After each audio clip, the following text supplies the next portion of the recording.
நம்ம பிளான் பண்ணது இல்லாமல் வேறு ஒன்று நடந்து சம்டைம்ஸ் அதுவும் சொதப்பலில் முடிஞ்சிடும். ஸோ அந்த மாதிரி தான் எனக்கு நேற்று டின்னரில் ஒரு பெரிய சொதப்பல் ஒன்று நடந்துச்சு.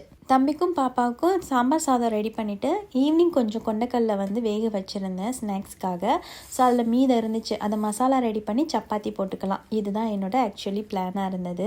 2 டேஸ்க்கு முன்னாடி ஹஸ்பண்ட் இந்த ஷிடாக்கி மஷ்ரூம் வாங்கிட்டு வந்தாங்க. ஸோ எனக்கு வந்து அந்தளவுக்கு இது பிடிக்காது. ஆயிஸ்டர் சாஸ் மட்டும் போட்டு செஞ்சால் தான் இது நல்லாயிருக்கும். சரி வேஸ்ட் பண்ணிட வேணாமே, ஒரு ஸ்டர் ஃப்ரை பெப்பர்லாம் நிறைய போட்டு ரெடி பண்ணலாம் அப்படின்னு சொல்லி எடுத்து வச்சுருந்தேன். அதை பார்த்ததுமே ஹஸ்பண்ட் மசாலா மாதிரி ரெடி பண்ணேன் அப்படின்னு சொன்னாங்க. இல்லை, இந்த மஷ்ரூம் வந்துட்டு அந்த மாதிரி மசாலா ஸ்டைலுக்கு நல்லா இருக்காது அப்படின்னு சொல்லிட்டு, சரி இது வரைக்கும் ட்ரை பண்ணதில்லையே, நம்ம ட்ரை பண்ணி பார்ப்போம் அப்படின்னு சொல்லி நல்லா காஞ்ச மிளகாய், ஜீரகம், மிளகெல்லாம் வந்து வறுத்துட்டு பவுடர் பண்ணி சூப்பராக கலர்ஃபுல்லாக வந்துட்டு கிரேவியை ரெடி பண்ணிட்டு சாப்பிட்டு பார்க்கும்போது தான் தெரியுது. ஆக்சுவலி இந்த மசாலா ரொம்ப சூப்பராக இருக்குது. பட் இந்த மஷ்ரூமில் நான் ட்ரை பண்ணது தான் தப்பு. இந்த ஷிடாக்கி மஷ்ரூம் வச்சு மசாலா செஞ்சோம் அப்படின்னா நல்லாவே இல்லை. எனக்கு தான் அப்படி இருந்துச்சா அப்படின்னு சொல்லி ஹஸ்பண்டை சாப்பிட சொன்னால் அவங்களுக்குமே சுத்தமாக பிடிக்கல.